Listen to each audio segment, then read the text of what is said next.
નમસ્કાર. આજના આ ખાસ વિશ્લેષણમાં તમારું સ્વાગત છે. મહાભારતની કથા અને કુરુક્ષેત્રના યુદ્ધ વિશે તો આપણે સૌ જાણીએ જ છીએ, ખરું ને? પણ આજે આપણે એ યુદ્ધની એક એવી ભયંકર અને નિર્ણાયક ક્ષણ વિશે વાત કરવાના છીએ, જ્યાં તલવાર અને બાણોનું શારીરિક યુદ્ધ અચાનક જ એક જબરદસ્ત મનોવૈજ્ઞાનિક યુદ્ધમાં ફેરવાઈ ગયું. આજે આપણે ગુરુ દ્રોણના પતન અને એમાં છુપાયેલી એમ મોટી નૈતિક દ્વિધા વિશે વિગતે સમજીશું, જે આજે પણ લોકોને વિચારતા કરી દે છે. તો ચાલો સીધા જ વિષય પર જઈએ. હવે જુઓ, ભગવાન કૃષ્ણએ ઘટોત્કચના બલિદાન પછી જે વાત કહી હતી ને, તે ખરેખર બહુ જ રસપ્રદ છે. કૃષ્ણનો અભિગમ અહીં એકદમ સ્પષ્ટ અને વ્યાવહારિક હતો. તેઓ માને છે કે ધર્મની સ્થાપના માટે જો કોઈનું બલિદાન આપવું જરૂરી હોય તો તે આપવું જ પડે. અર્જુનને તેઓ સમજાવે છે કે આ કોઈ સામાન્ય કે સહેલો નિર્ણય ન હતો, આ તો ફરજનો એક બહુ જ ભારે બોજ હતો. અને જે લોકો જીવિત રહે છે તેમણે આ દુઃખનો ભાર ઉઠાવીને પણ પોતાના લક્ષ્ય તરફ આગળ વધવાનું જ હોય છે. અને બસ આ જ વાત આપણને આજના આખા વિશ્લેષણના મૂળ પ્રશ્ન પર લાવીને ઊભા કરી દે છે. તમે જ વિચારો, મહાભારતના યુદ્ધમાં ધર્મની સ્થાપના માટે છળ એટલે કે છેતરપિંડીનો ઉપયોગ કરવો ખરેખર કેટલો યોગ્ય હતો?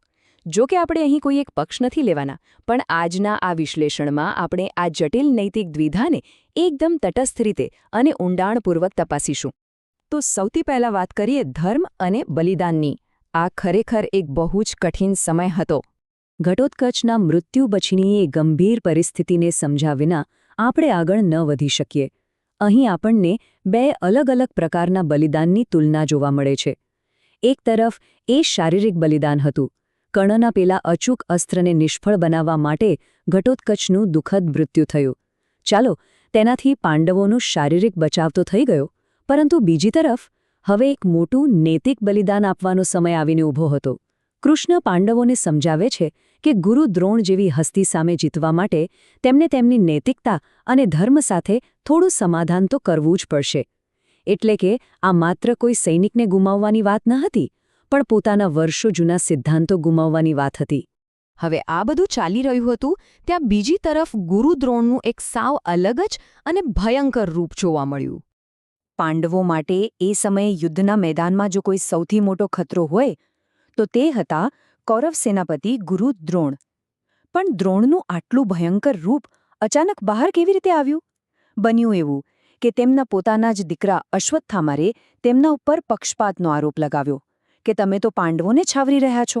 બસ આ સાંભળતા જ દ્રોણ અત્યંત ક્રોધિત થઈ ગયા. તેમણે પોતાના આખા જીવનના પુણ્યોથી બનેલું એક અદૃશ્ય કવચ ધારણ કરી લીધું અને એક ભયંકર પ્રતિજ્ઞા લીધી કે હવે જે પણ મારી સામે યુદ્ધ કરવા આવશે તેનો હું નિર્દયતાથી વધ કરીશ. અને તેમની આ તાકાતનો પરચો ત્યારે મળ્યો જ્યારે તેમણે રાજા દ્રુપદને પોતાના અગ્નિઅસ્ત્રથી જીવતા જ સળગાવી દીધા. બાપરે, આ ખરેખર ડરાવણું હતું. અને આ સૌથી અગત્યની વાત છે તેમની એ અજેય પ્રતિક્રિયા. એવું કહેવાતું કે જ્યાં સુધી ગુરુ દ્રોણના હાથમાં તેમના શસ્ત્રો છે ને, ત્યાં સુધી સાક્ષાત મૃત્યુ પણ તેમને યુદ્ધમાં હરાવી શકે તેમ નથી. આનો સીધો અર્થ એ થાય કે પાંડવો માટે સામસામેની લડાઈમાં દ્રોણને હરાવવા બિલકુલ અશક્ય હતા. મતલબ કે આ એક એવી મોટી વ્યૂહાત્મક મુશ્કેલી હતી જેનો તીર કે તલવારથી તો કોઈ જ ઉકેલ ન હતો.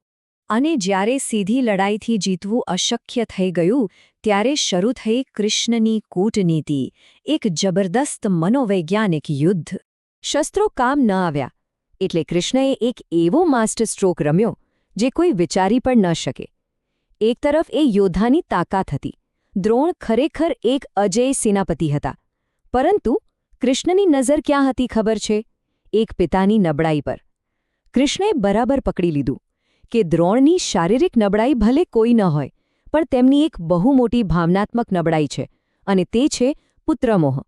પોતાના દીકરા અશ્વત્થામા પ્રત્યેનો તેમનો આંધળો પ્રેમ જ તેમનો એકમાત્ર માઇનસ પોઈન્ટ છે. હવે જુઓ આખી ગેમ કેવી રીતે રમાઈ. કૃષ્ણની આ મનોવૈજ્ઞાનિક વ્યૂહરચનાના 3 સ્ટેપ્સ હતા. સૌથી પહેલાં ભીમે અશ્વત્થામા નામના એક યુદ્ધ હાથીને મારી નાખ્યો. પછી બીજું સ્ટેપ, પાંડવોએ મેદાનમાં મોટેથી બૂમો પાડીને અફવા ફેલાવી દીધી કે અશ્વત્થામા માર્યો ગયો, જેથી દ્રોણનું મગજ સુન્ન થઈ જાય. પણ દ્રોણ એમ સહેલાઈથી માને તેવા ક્યાં હતા? એટલે ફાઇનલ સ્ટ્રોક તરીકે આખી દુનિયામાં પોતાના સત્ય માટે જાણીતા યુધિષ્ઠિરને આગળ કરવામાં આવ્યા, જેથી આ જૂઠાણા પર મોહર વાગી જાય અને દ્રોણનું મનોબળ સાવ તૂટી જાય. આ બધું જઈને અટકે છે યુધિષ્ઠિરના એ બહુ જ જાણીતા અને વિવાદાસ્પદ અર્ધસત્ય પર. આ કથાની ચરમ સીમા કહી શકાય. એક ધર્મનિષ્ઠ રાજા અને તેની નૈતિકતા વચ્ચેનો આ જબરદસ્ત સંઘર્ષ હતો. જ્યારે યુધિષ્ઠિર આ અસત્ય બોલવા માટે ખચકાતા હતા ત્યારે કૃષ્ણએ તેમને એક બહુ જ ઊંડી વાત કહી. તેમણે કહ્યું, અધર્મને તેના જ ઘરમાં હરાવવા માટે તમારે અધર્મનો ઉમરો ઓળંગવો જ પડે. આ એક જ વાક્ય આપણને સંપૂર્ણ સત્ય અને એક મોટી નૈતિક ફરજ વચ્ચેના એક ગૂંચવણભર્યા રસ્તા પર લાવીને મૂકી દે છે. કૃષ્ણ તેમને એ જ સમજાવી રહ્યા હતા કે ક્યારેક એક મોટો ધર્મ બચાવવા માટે નાનો અધર્મ કરવો પડે છે. અને પછી એ નિર્ણાયક ક્ષણ આવી જ ગઈ. તમને એ દ્રશ્ય યાદ જ હશે. યુધિષ્ઠિરે બહુ જ ઊંચા અવાજે કહ્યું, અશ્વત્થામા માર્યો ગયો. અને તરત જ એકદમ ધીમા ગણગણાટ જેવા અવાજમાં ઉમેર્યું, પરંતુ તે એક મનુષ્ય નહીં, એક હાથી હતો. હવે આખી રમત અહીં જ હતી. આ વાક્યનો બીજો ભાગ એટલો ધીમો હતો અને બરાબર એ જ વખતે કૃષ્ણ અને ભીમે એટલા જોરથી શંખ વગાડ્યા કે યુદ્ધના એ ભયંકર ઘોંઘાટમાં દ્રોણાચાર્ય પેલા શબ્દો સાંભળી જ ન શક્યા. એમના કાને માત્ર એટલું જ પડ્યું, અશ્વત્થામા માર્યો ગયો. આ એક અર્ધસત્ય બોલાયું અને પછી જે થયું તે ઇતિહાસ બની ગયો. દ્રોણ વધ અને તેના એ ભયંકર પરિણામો. આ અર્ધસત્યની અસર કેટલી ઝડપથી થઈ તે તમે જુઓ. આખી ઘટનાનો ક્રમ બહુ જ રસપ્રદ અને કરુણ છે. પહેલાં અફવા ફેલાઈ, પણ દ્રોણે ભીમની વાત ન માની. પછી યુધિષ્ઠિરે ગણતરીપૂર્વકનું પેલું અર્ધસત્ય બોલીને વાત કન્ફર્મ કરી. બસ આ સાંભળતા જ પોતાના દીકરાના મૃત્યુના આઘાતથી ભાંગી પડેલા ગુરુ દ્રોણે શોકમાં પોતાના તમામ દિવ્ય શસ્ત્રો નીચે મૂકી દીધા. તેઓ સાવ નિઃશસ્ત્ર થઈ ગયા. અને પછી એક પણ ક્ષણનો વિલંબ કર્યા વિના ધૃષ્ટદ્યુમ્ને નિઃશસ્ત્ર ગુરુનું મસ્તક ધડથી અલગ કરી દીધું. આ બધું એટલી ઝડપથી બન્યું કે કોઈને વિચારવાનો સમય જ ન મળ્યો. પણ શું આ બધામાં યુધિષ્ઠિરને કંઈ નુકસાન ન થયું? ખરેખર બહુ મોટું નુકસાન થયું, તેમની પ્રતિષ્ઠાને. તમે તફાવત જુઓ. અર્ધસત્ય બોલ્યા પહેલાં યુધિષ્ઠિર ધર્મરાજ કહેવાતા, સાચા અને ન્યાયી હતા, સૌ કોઈ તેમનો આદર કરતા. પરંતુ આ ઘટના પછી અશ્વત્થામાએ ભયંકર ક્રોધમાં તેમની આ ઓળખ જ છીનવી લીધી. તેણે યુધિષ્ઠિરને છળ સમ્રાટ એટલે કે છેતરપિંડીનો રાજા કહ્યો. તેમને લાલચી અને કપટી ગણાવ્યા. યુધિષ્ઠિરની જે ઉજળી છબી હતી ને તેને આ એક કાયમી અને બહુ મોટો ડાઘ લાગી ગયો. અને આ બાજુ પિતાના મૃત્યુ પછી અશ્વત્થામાનો જે ક્રોધ ફાટી નીકળ્યો છે તે તો અકલ્પનીય હતો.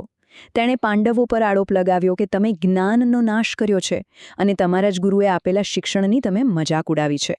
તેણે એક બહુ જ સાચી અને ઊંડી વાત કહી કે દુનિયામાં કોઈ પણ અસ્ત્રનો તોડ હોઈ શકે પણ વિશ્વાસઘાતનો કોઈ તોડ નથી હોતો. એ ગુસ્સામાં તેણે પાંડવોને તેમના ગુરુના અંતિમ દર્શન કરવાથી પણ રોકી દીધા. અને સૌથી ડરાવણી વાત તો એ હતી કે તેણે સમગ્ર પાંડવ વંશ સાથે મોતની રમત રમવાની ભયંકર પ્રતિજ્ઞા લઈ લીધી, જેનાથી આગળ જઈને કેટલો વિનાશ થયો એ તો આપણે જાણીએ જ છીએ. તો આ બધું જોયા પછી અંતે આપણે ત્યાં જ આવીને ઊભા રહી જઈએ છીએ જ્યાંથી શરૂઆત કરી હતી. એક બહુ મોટો પ્રશ્ન આપણા મનમાં રહી જાય છે કે જ્યારે કોઈ ન્યાયી અને સાચી જીત માટે છેતરપિંડીનો આશરો લેવો પડે ત્યારે એ જીતવાની સાચી કિંમત શું હોય છે? શું પાંડવોની જીતનું મૂલ્ય તેમના પોતાના નૈતિક પતન અને અશ્વત્થામાના એ ક્યારે ન ખૂટતા ક્રોધ કરતાં ખરેખર વધારે હતું? આ ઘટના ફક્ત એક યુદ્ધની રણનીતિ ન હતી, પણ માનવીય નબળાઈઓ અને આપણી ફરજ વચ્ચેનો એક બહુ જ મોટો સંઘર્ષ હતો.